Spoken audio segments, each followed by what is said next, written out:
Guys, आप लोगों का वेलकम है आप लोगों का अपना चैनल मिथिला के बुच्ची ब्लॉग्स में। तो ये जैसा कि आप लोग देख रहे हैं कि आज हम बहुत खुश हैं। तो हमारे खुशी का एक ही कारण है कि आज हम लोग जा रहे हैं मिथिलांचल के सुप्रसिद्ध मंदिर डोकहर यानी कि राजराजेश्वरी भगवती, जहां दूर दूर से लोग अपने मनोकामनाएं लेकर आते हैं। पर हमारे यहाँ थोड़ा सा आज बारिश हो रहा है तो हम ऑटो बुक कर लिया है, तो आते ही होंगे। तब तक के लिए हम जाते हैं तैयार होने। तो अब हम तैयार हो चुकल छी, तो ना देखे रही छी। बेसी मेकअप तो हम करे नहीं छी, बस कनिक लिपस्टिक लगा लेनू और कनिक क्रीम लगा लेनू। तो चलू आप कनिक डोकहर के यात्रा पर। तो अब हम निकल चुकल छी, हमर नानी छथि, हमर मम्मी। तो अब हम सब डोकहर के लेल निकल चुकल छी। देखियो नाना हमारे ऑटो में बैस गया पहले है जाकर। चलो चलो चलो मुकेश जी चलो, आई सुबह चला लेते। अब हम बैस चुकल छी, देख रहल छी जगह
हम सब डोकहर पहुंच गए हैं। तो चलू देखियो लिखल छै त एई साइड से न लिखल लगे छै रात हो।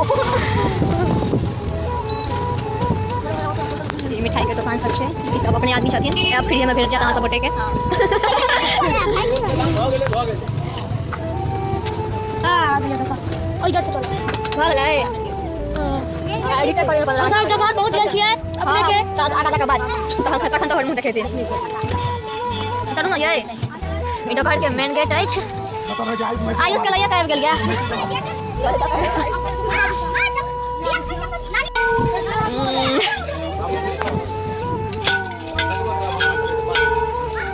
जय माता रानी। चल रे कोनो बात नहीं।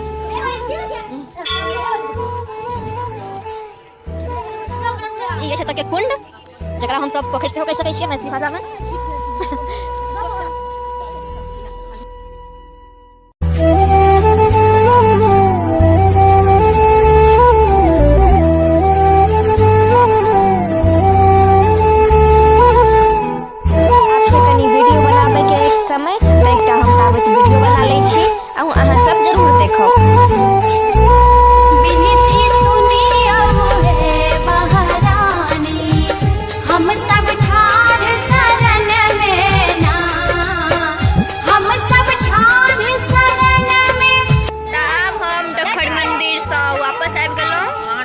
चौक के दुकान पर। तो चलू अब यहाँ के संगे विराम लै छी। जय मिथिला जय मैथिली। और जो गोटा सब्सक्राइब नहीं केने छी ओ गोटा सब्सक्राइब कर ली। धन्यवाद।